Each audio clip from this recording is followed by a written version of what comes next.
metals, materials, mammals, monsters, and mysteries, trying to link all those things together. Okay, so why did I do it? What principles am I using when we're actually addressing this? And I think overall, when I'm looking at the scriptures, so you might disagree, but the way I tend to look for is I tend to look for the first occurrence, look at the first occurrence and let it build from there, because I don't think God puts us in any deception in place. It gives us the first occurrence as a principle, and then the Spirit witnesses. We get more and more instances in which the Spirit witnesses against itself, and so we get to our conclusions of how to use words and what those words mean in the scriptures. So the Spirit witnessing is an important principle for me.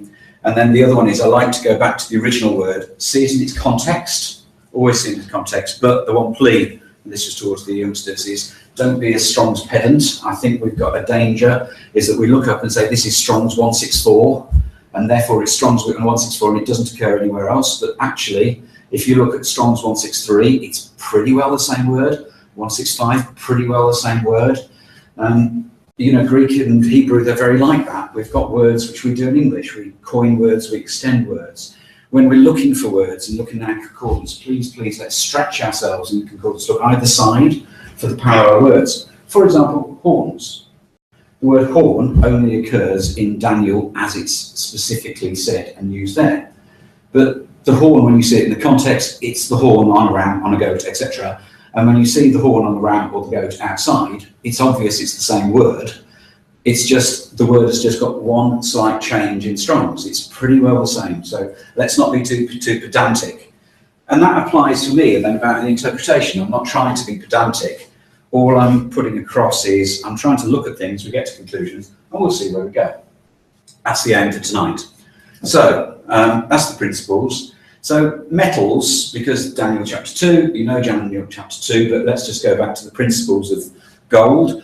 The first occurrence of gold is Genesis 2, in which it's used in that instance. And overall, when you look at the word gold and build on it, it's used, it's a value. Gold is used of having a value. It's been used overall. Take your own time with the concordance afterwards.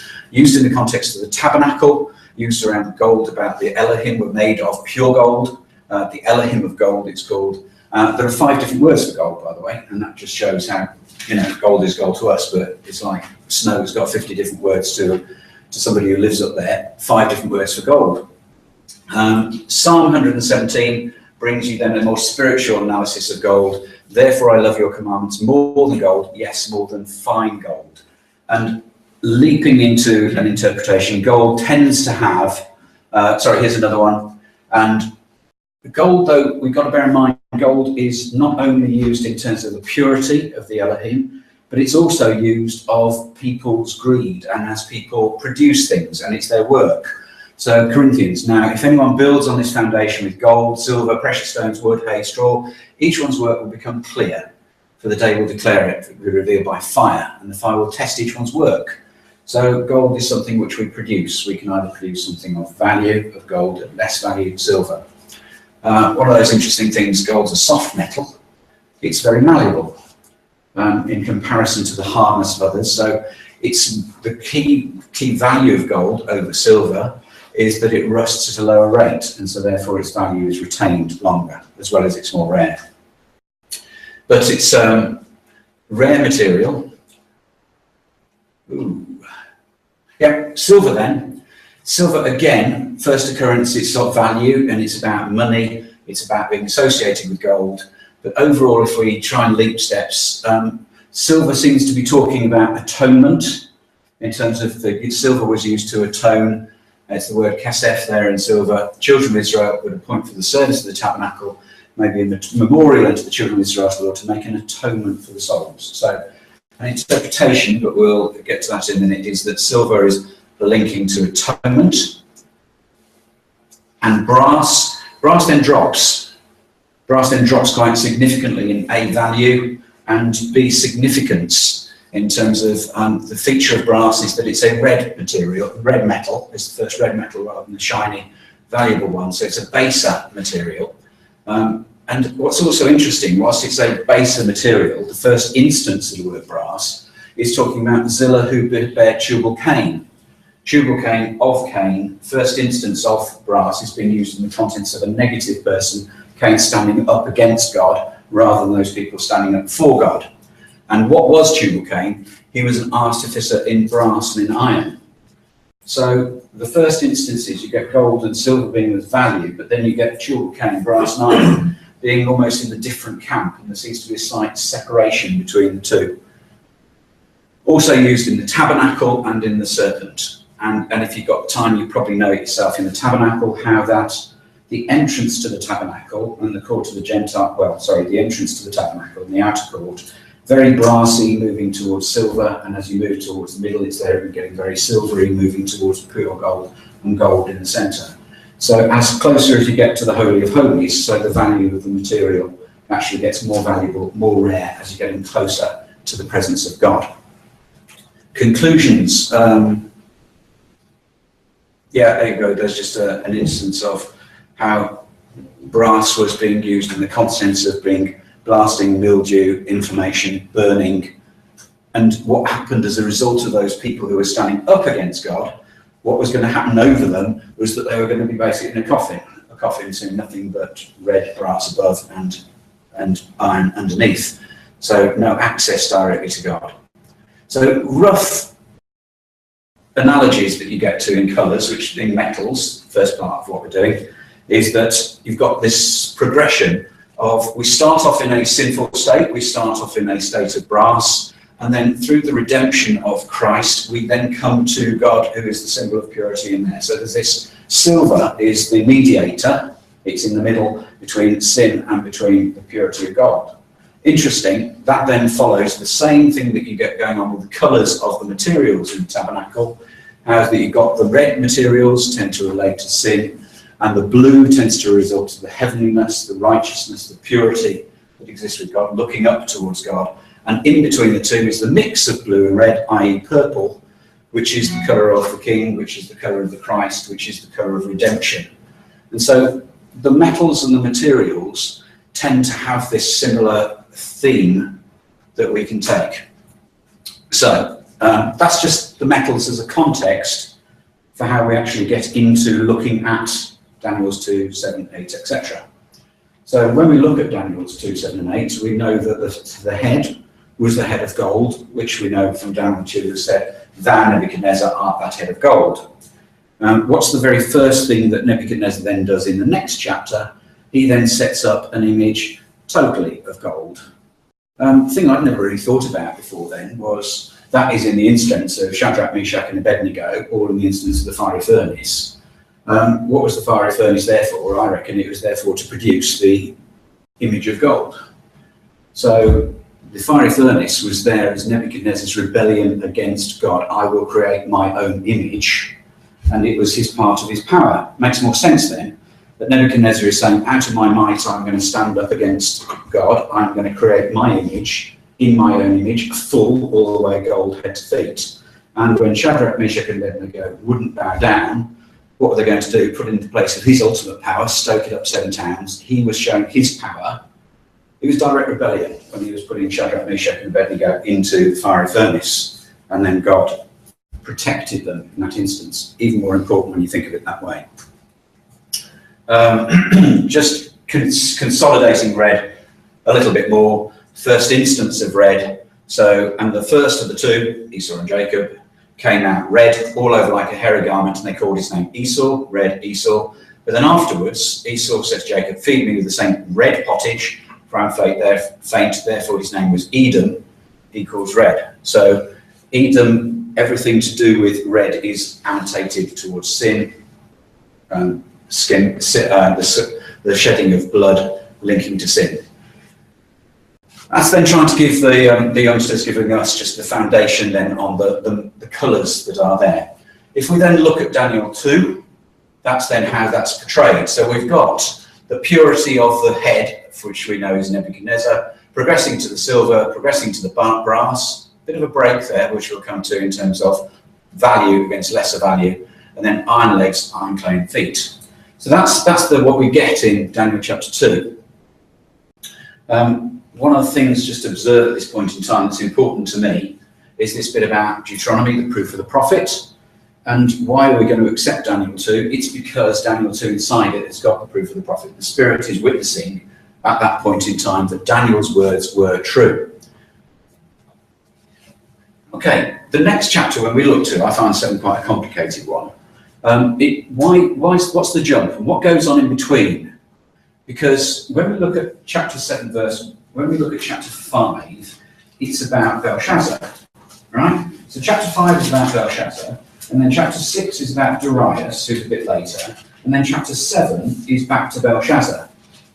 So when you look, what tends to happen is we've got Daniel is split between the histories, Daniel's 2 to 6, and then the prophecy is going 7 on through to the rest of the chapter, which is a strange thing. Why is Daniel chunked up this way?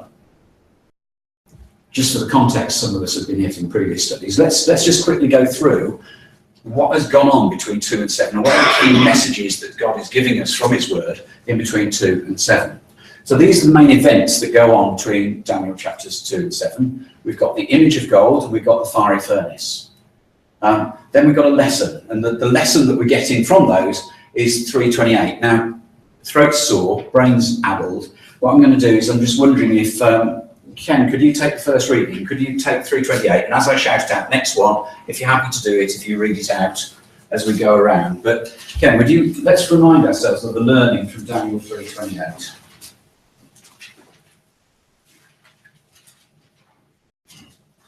Then Nebuchadnezzar spake and said, Blessed be the God of Shadrach, Meshach, and Abednego, who hath sent his angel and delivered his servants that trusted in him, and have changed the king's word and yielded their bodies, that they might not serve nor worship any god except their own God. Thank you. So the message from that one was about rebellion. So Daniel, the learning that we're getting from Daniel chapter 2, we got this image, we get the rebellion in chapter 3, and the learning is don't, God is in control.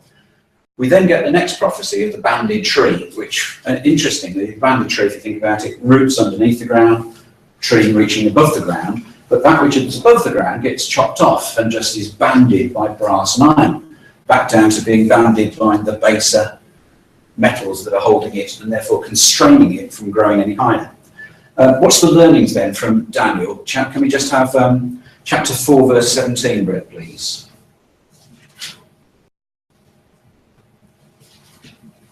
Are you happy to do Tish or Don to Pat? Oh, sorry. Thank you. 17. Yes, This measure is by the decree of the watchers, and the command by the word of the holy ones, to the intent that the living may know that the Most High ruleth in the kingdom of men, and giveth it to whomsoever he will, and setteth up over it the basis of men. Okay, thank you. So the message from that one is back down to that people are alive must respect God and realise that he rules in the kingdoms of men. So that's interesting. Well, this is about rulership. A lot of this is coming about lessons about kingdoms, about service, about following God. Next thing that happens to Nebuchadnezzar is that he then goes through this learning in which he's made into a beast, and he goes through a beast for 7 years. And the learning from that is Daniel 4, verse 25. Pat, please. They shall drive thee from men, and thy dwelling shall be with the beasts of the field, and they shall make thee to eat grass as oxen. They shall wet thee with the dew of heaven, and 7 times shall pass over thee, till thou know that the Most High ruleth in the kingdom of men, and giveth it to whomsoever he will. So I'm beginning to see, thank you, Daniel's going in a context here, isn't it? So the events of chapters 2, chapters 3, chapter 4 are all linking to lessons about the kingdoms of men. There's an underlying theme about God and the kingdom of men coming through here. Chapter 5, Belshazzar, and what's the learnings for Belshazzar? Chapter 5, verses 26, 27, please, Ruth. This is the interpretation of the thing. Nay, now God hath numbered thy kingdom and finished it. Tekel, thou art weighed in the balances and art found wanting. Thank you. So it's again, isn't it? It's about kingdom. And so each of these chapters are coming out with a lesson about the kingdom. Then the next thing is we jump from Belshazzar onto Darius, where we've got the instance of the lions. The learning for that one is 6, 26 and 27, please, Matt. I make a decree that in every dominion of my kingdom men tremble and fear before the God of Daniel, for he is the living God and steadfast forever. And his kingdom that which shall not be destroyed, and his dominion shall be even unto the end. He delivereth and rescueth, and he worketh signs and wonders in heaven and in earth, who hath delivered Daniel from the power of the lions. Thank you. So again, it's all about kingdoms, God. There's a consistency, which I can't say I've really noticed before until you step back and look at it this way.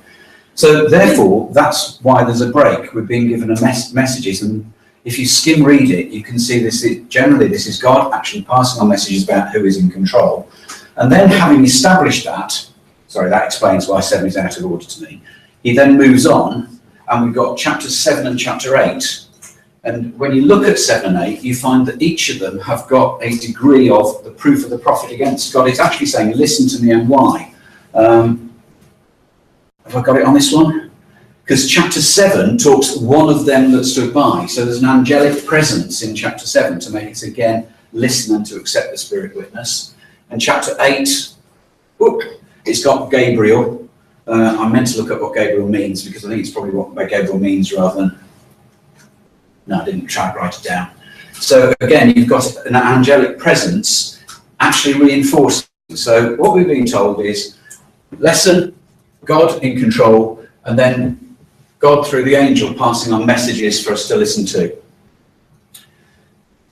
Overall then, the theme we get from 2, 7 and 8 is there's a land in chapter 2, river in chapter 8. We know that Nebuchadnezzar is the gold head, so we're told that. So that becomes fact that we can work from. And the key things we get from Daniel chapter 8, there's a ram that has 2 horns broken. He-goat has a notable horn broken. Then there are 4 notable horns, a little horn from one horn. The sanctuary is cast down 200-300 days. So that roughly is the key things that are going on inside Daniel chapter 8. But let's try and lay it back inside. We're told inside Daniel 8 that the ram with 2 horns broken is Medo-Persia. We're told that the he-goat is Greece. So therefore we can take those as facts we are given. Greece at this time, you might want to know, before Philip of Macedon, was in 4 big chunky areas. So it was sequestered into, Greece it was Macedon up in the north, and then you've got Sparta down in the Middle West, then you've got Athens, which is where it was more the cultural area, and Thrace. And Thrace is actually quite important because Thrace was quite important. Thessalonica is in Thrace. It was the gateway to the east. And so you couldn't actually get to the east without going through Thrace. After Philip of Macedon, you then get Alexander, we know, and we know that the image breaks into 4 parts. These are the 4 parts that then we find you can actually see from history that it broke into. So afterwards, Macedonia, rather than Greece, was the major area, and that was given to a chap called Antigonus. Then Asia, which we now say is Asia Minor, includes Turkey. Turkey, actually, if you take Thrace, it became Thrakos, and it actually became Turkey, and it moved over the water. The origin of Turkey is Thrace. It was given to Lysimachus, Syria, and Egypt. So these are the 4 main areas that afterwards. So it grew in 4, split up into 4 areas. These are the 4 generals after Alexander. Just an interesting way in which people start to then see about the 4 notable horns. So Greece started as 1, it broke into the 4 notable horns. These could be the 4 areas, because we know it's Greece and there's the evidence around it. So you get Philip of Macedon, and he conquered Sparta and Athens south. The last bit he then conquered was Thrace. So therefore, when you've got the belly and thighs, is that Macedonia and Thrace? Don't know for sure. But what definitely happened when you get to Alexander is that you get the major parts was Macedonia was in the west, and all of these then were the eastern part of the empire that was taken over by the 4 generals afterwards. So we're getting history beginning to align itself to the next thing we're given. These are facts, these are new events. How do they tie up going backwards into the other chapters? We'll skip on that. So if we then follow Daniel 2 down, we got the brass, we got the grease, we got 4 notable horns. They should tie up against the iron legs and the iron feet in clay. But this is still part of the Grecian. Are the two the same? Probably not. The suggestion most overall is that we can see that what happened is Alexander, 4 notable horns, went to Greece, and then early Rome took over.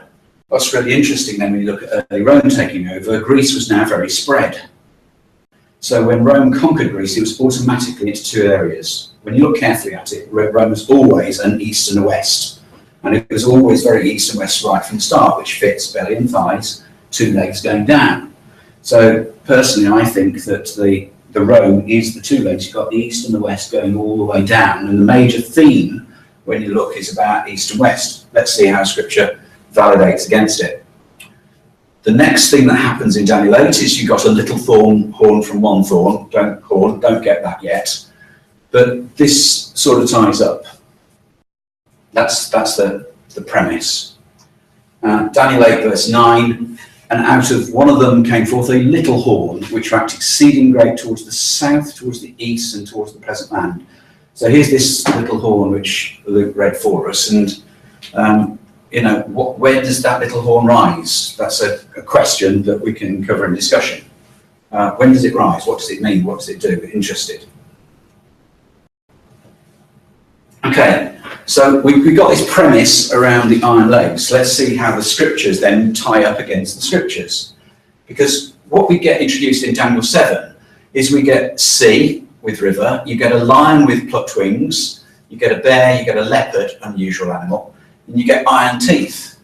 So what you've got is you've got iron legs going to iron clay feet, linking to Daniel chapter 7. So there's definitely a link there which you need to look at. The precursor to the iron teeth is the leopard, and does the leopard then tie back to the belly and brass? So an implication by looking at it this way is that the leopard could be Greece. That's just an implication as you start working through. What we do know is the lion, the head of the lion is the gold head. So we got evidence of that tying up. What we also know, well, no, we don't know this, but by reputation, Belshazzar was eaten by a bear. So he was taken out by a bear, is just how he was supposed to die. And we know the bit about the bear having 2 sides and being a connection to the Medo-Persia. So that's beginning to tie up. And then the leopard is a strange one, because if you take leopard skins, they're actually Africa. It's quite an unusual animal. So why do you actually link leopard into Greece? Doesn't immediately become logical. Here's why I think the lion ties back to the head. If you look at the first image, Daniel 7, the first was like a lion and had eagle's wings, beheld till the wings thereof were plucked, and it was lifted up from the earth and made to stand upon the feet as a man, and a man's heart was given to it. What did we just read in chapters 5 and 6, Daniel? That Nebuchadnezzar just went through exactly that. Nebuchadnezzar was a beast, and then he was then lifted up from the heart, and his mind changed from being a beast to change to being a man. So I think that's given us a connecting Nebuchadnezzar as the first one as a lion back to Nebuchadnezzar, you are the gold head. What is he told in Daniel 4? Let his heart be changed from a man's, let a beast's heart be given to him, and let 7 times pass over him. So Nebuchadnezzar was given that beast's nature and then was made to stand on the feet. So that's additional detail given to us to consolidate confidence that this is definitely talking about Nebuchadnezzar, I would suggest. The lion was then plucked with eagle's wings. And what happened? The first was like a lion and had eagle's wings, and I beheld the wings thereof was plucked and it was lifted up. So what happened to Nebuchadnezzar? The same hour as the thing fulfilled upon Nebuchadnezzar, he was driven from men and did eat grass as oxen. His body was wet with the dew of heaven, till hairs were grown like eagle's feathers. So again, there's these allusions that are coming out about Nebuchadnezzar with gold, with eagles, seems to be connecting all the way through. That means I think you can see that this idea of lion and gold is Nebuchadnezzar. Medo-Persia, Greece. So what I think is quite beautiful when you start looking at it this way is you can see how Daniel's 2, 7 and 8 give you this overall theme, and we can have confidence that we can see how these things start to integrate. But it's a bit strange if we do this. Now, can we go to Revelation 17 now?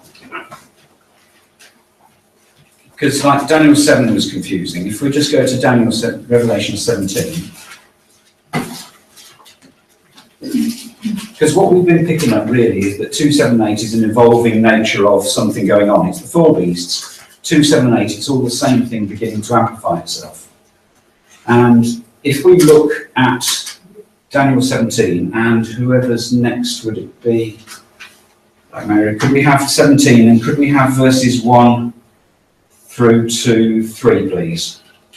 And I came out of the 7 angels which have the 7 vials, and talked with them, saying to me, Come hither, I will show unto thee the judgment of the great whore that sitteth upon many waters, with whom the kings of the earth have committed fornication, and the inhabitants of the earth have been made drunk with the wine of her fornication. So he carried me away in the spirit into the wilderness, and I saw a woman sit upon a scarlet-coloured beast, full of names of blasphemy, having 7 heads and 10. Thank you. So again, and by the way, if you look at verse 4, the woman was arrayed in purple and scarlet decked with gold, coming out precious stones. There's this connection of gold being used in a sense of a whore rather than in a sense of purity in this instance. So 17 becomes quite confusing.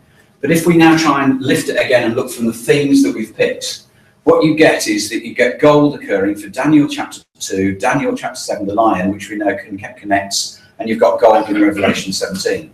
You've got iron legs, you've got iron teeth with brass nails in the beast, so features coming from above, and you've got the scarlet beast. So you've got these, Daniel 7 seems to help us connect to Revelation 17.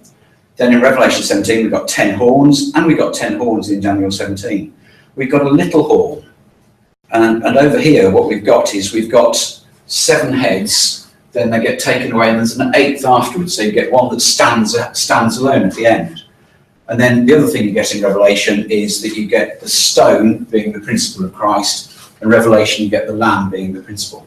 So there's a continuity, is what I'm suggesting, between 17 and the rest of Daniel. Let's flip back to Revelation 13 and verses 1 and 2.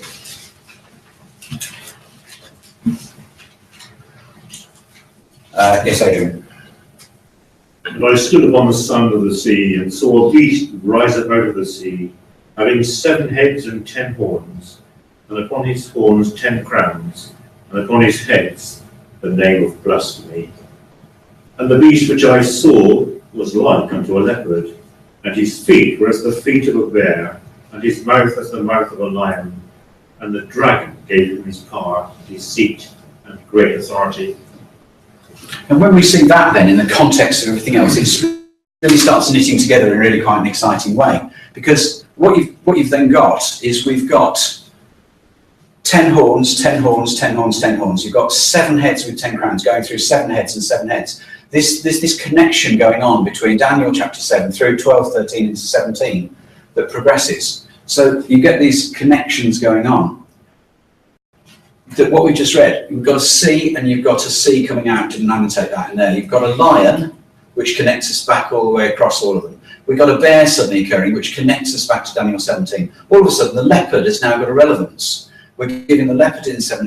It's because we've been told to link it together to this same thing. It's one overall evolving prophecy, I'm suggesting. And then you've got the beast, which connects all the way through with, well, in conclusion, is Rome. So that's why that starts connecting together. And when you put, for time, we won't turn to it now.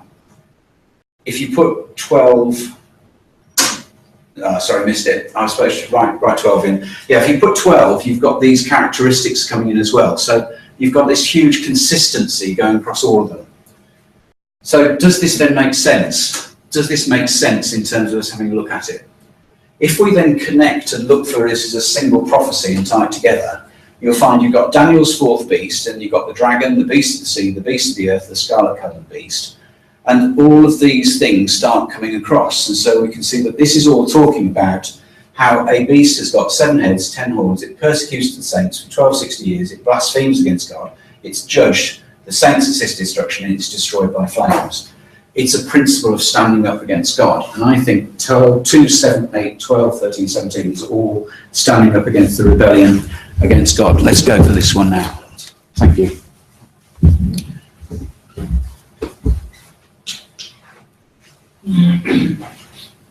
So let's look at it in the context while Luke's handing this out, about Rome itself. Most of you know this, but so I'm teaching you to, okay, so sorry about that if that's the case.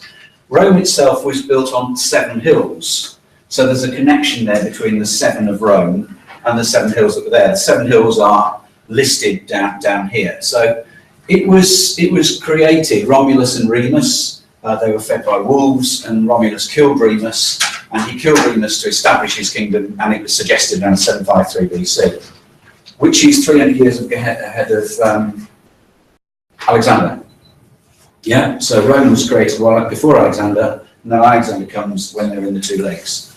Next event, it was separated into 4 parts: the East, the Illyrian, the Old Turkey, Thrace, Italy, and Gaul. 390 BC.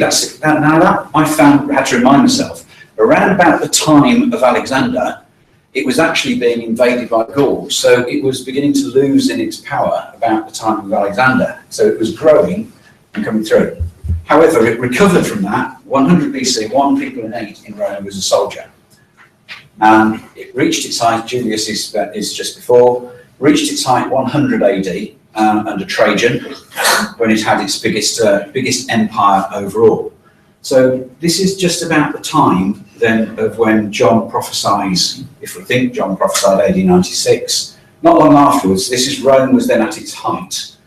Then its last emperor was only 300 years afterwards, Romulus Augustulus. If ever you're looking and thinking that's a name, it's not, it's a title. The August, the person who's venerated, it's a title that's given. So interesting, it starts with somebody called Romulus and finishes with somebody called Romulus. So that's roughly the history. 7 hills, that's the name of the 7 hills. Rome had 7 systems. Those are 7 systems of rulership that it went through during its time. So 7 ties up, 10 to the 10 tie up. After Rome started disintegrating, it divided Source Britannica. It divided into those 10 different areas. That's validated Eureka. That's also validated in other books by non-Christadelphians that split and have the same opinion about where the 10 horns could be. So we can see the things are beginning to tie up. Does it tie up even more? Time of Romulus and Remus ties to Daniel 7. You've got the image of the beast. The political height in Revelation 12, I think 12 and 13 are absolutely pivotal because it's making a change between the pagan political power. Because what happens between 12 and 13 is that the crowns pass. The crowns pass from heads to horns, horns to heads, horns to heads. No, heads to horns. It passes from the heads to the horns. So it passes from the 7 hills of Rome out to those 10 areas. It's beginning to show that the influence is moving. Pivotal event around this time is Constantine. Constantine born in the East. So all the power up to this date had been, and the political power had all been in the West. But Constantine, what came from the East himself, and he lived in that area, and he converted Byzantium into Constantinople. And then he had in that area was when he then put in place the religious political power, which lasts until Revelation 17. Revelation 17 is when then the religious political power is overthrown. How does that tie up? First Pope, we debate, could be Pope Victor I. It's interesting when you go back and you look, is that he's the first person who's named a Pope, but Rome definitely, they were providing influence when you look back at the histories, but they're providing influence about all the other Christian denominations around in the Roman world at the time. AD 380, this is the time of Constantine, that's when Christianity became the state religion, Edict of Thessalonica and Thrace. That's that area. Pope Gregory, then remember I said 400 odd, the last Roman Empire. Then there was a chasm, there was a gap, and then that's when Gregory stepped in and provided a degree of stability and guidance and leadership. about AD 540, and it was just providing stability, but it slowly grew until the papacy then had such political power until the 15th century, when the Ottomans then captured the Eastern Empire in terms of Constantinople. So it starts then shrinking until 1870, Victor Emmanuel seizes Rome from the Pope's control. And that, I keep on forgetting about that, is that that's only 1870, you know. It was a complete power until not that far away, and then the Lateran Treaty made the Vatican City an independent state. If we then tie that back with you, where you're going with the part arm, part feet, what you've got is, if the legs are solid Rome all the way through, the legs are solid Rome until you get to this point, and it's only afterwards, 1870, is that the power is then passing in across many people, and that sort of makes sense with democracy we've got at the moment. It's a mixture of people who are definitely Romanic and following the influence of Rome, and those who are standing up against it, the clay. So implication, don't know, still thinking about it, is that the iron, part clay, could be deemed as only actually starting as recently as 1870. This is the way I'm suggesting I see it, is that between AD 189 and 1890, Revelation 12, there appeared another wonder in heaven, behold, a red dragon, still a beast, 7 heads, 10 horns, crowns upon his heads. So political Rome at its peak, declining until its political power went until, that's 1890.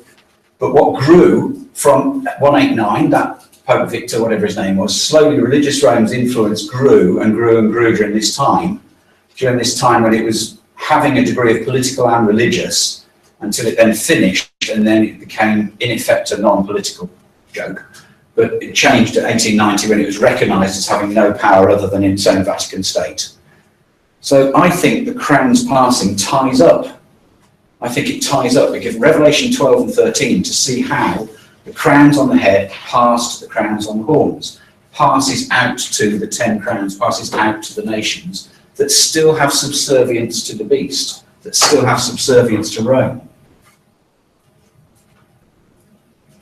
That's a repeat. Revelation 17, come hither, I will show unto thee the judgment of the great whore that sitteth upon many waters, with whom the kings of the earth have committed fornication, the inhabitants of earth made drunk with wine of the fornication. So he carried me away in the spiritual wilderness, and I saw a woman sitting upon a scarlet-coloured beast, full of the names of blasphemy, having 7 heads and 10 horns. But Revelation 17 has still got those characteristics coming around, so it's still part of the same evolving prophecy. Very quickly then, how does that provide context if you look at Revelation in this way? The seals, if you look what happened in the seals, is the seals finish with Constantine replacing paganism by Christianity. So the context of the seals is Catholicism becomes a state religion. You then move around and you get the next chunk about the trumpets, and the trumpets actually is about the decline of the Western and Eastern political Rome. The Goths, etc., crashing out the western part, the Saracens taking out the eastern part, and eventually the horsemen taking out the eastern part. So the horns and the trumpets are all about the political decline, I would suggest, and then the viols are about then the decline of the religious Rome, the religious power through the French Revolution, being potentially the Three Frogs, the naval battles, and Napoleon slowly. Then the key thing going through is that the Pope gets taken in prison at this time. So it sort of follows this same progression. So Revelation now is sort of in a context of why 12, 13 and 17 are there. And it's showing you this idea that's going through. It's that Catholicism grows, declines politically, still there, Babylon is fallen, and then leading to fall of Babylon in chapter 17, 18, Christ's reign begins. Look at it another way. So what we've got in Daniel, we've got the beast beginning, and in Daniel 7 we've got political pagan Rome as being the first beast that's coming. Revelation then gives us this picture of the beast then as it transforms towards the end, leading immediately to Christ's reign beginning. And what's the beginning of Daniel chapter 2? Given by Daniel prophet, given at the time, Nebuchadnezzar, Babylon, you are this head of God, finishing with Scarlet Woman, Babylon is falling. It's like the rise and fall of Babylon. It's the image from Daniel 2 being shown and being smashed over a mega timescale, as opposed to the macro timescale for just 2 in isolation. So that's the slide for all of them. The bit that we haven't got to, and we still isn't there, is, well, what about this little 8th horn? Where does that fit? Don't know. I find that interesting. But what's interesting is that little 8th horn is fixing back to that one horn that spoke great blasphemies that was there before. We are out of time, so I won't take the learnings, but all of the learnings from 12, 13, 17 are actually all about rebellion of kingdoms again. So it's carrying on with the same message. It's about the beast rebelling, it's about the dragon rebelling, and it's about the final rebellion. One interesting thing, I always wrote down that the beast spoke through the voice of the whore. I can't find that. The beast spoke, the whore doesn't actually speak, I think. You'll probably prove me wrong in discussion. But I don't see that the whore actually speaks. What does the whore do? The whore is the whore. And so it's actually, she's the symbol of immorality against. And she isn't the beast, she is just part of the behaviours of the beast, I would suggest. If you look at it, she doesn't speak, my perception. But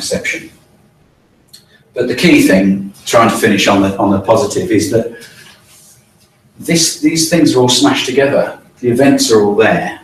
And the next event, though, is that we see heaven opened. And I saw heaven opened, and behold, a white horse, and he that sat upon him was called Faithful and True, and in righteousness he doth judge and make war. And so this is Babylon is fallen. His eyes were as a flame of fire, and his head were many crowns. He had a name written that no man knew but he himself. He was clothed with vesture dipped with blood. His name is called the Word of God.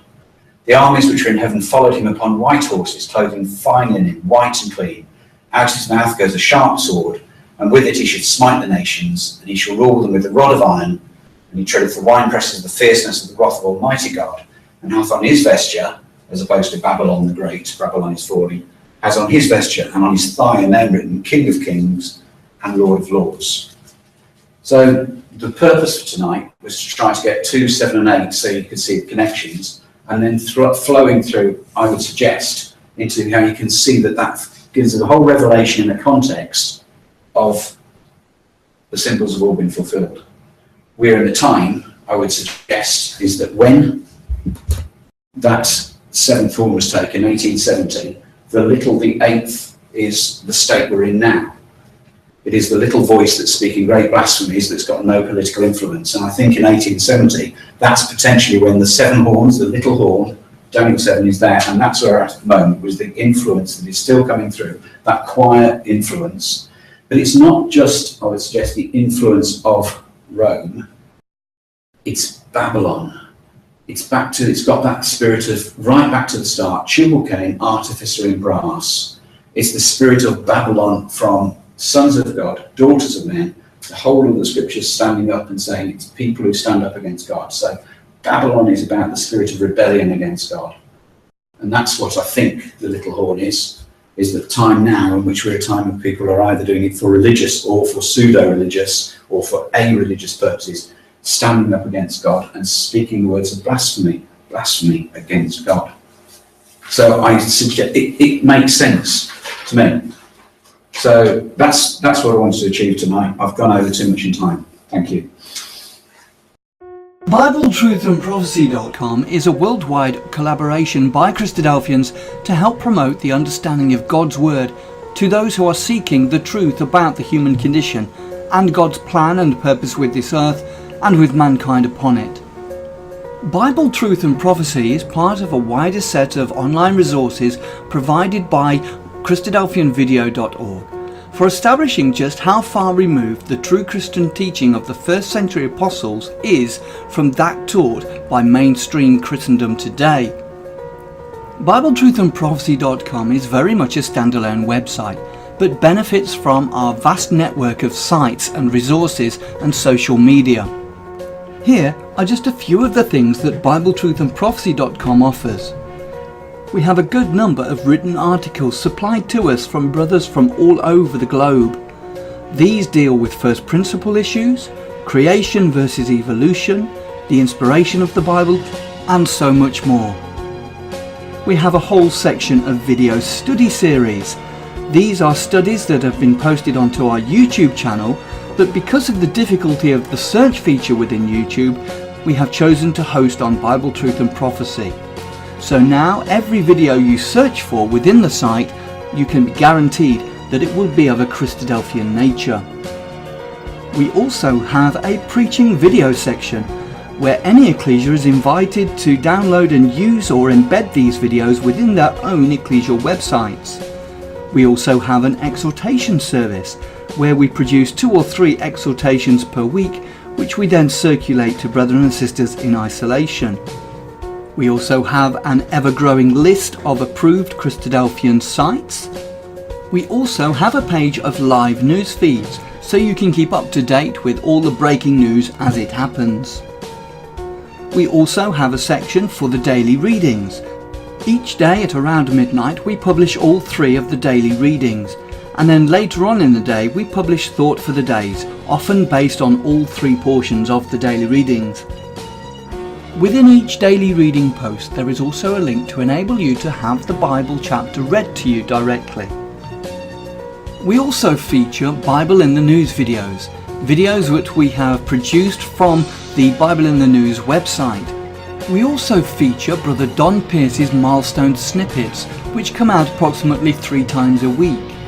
We also feature Andy Walton's weekly World Watch, and other commentaries and analysis from other brethren on world news events.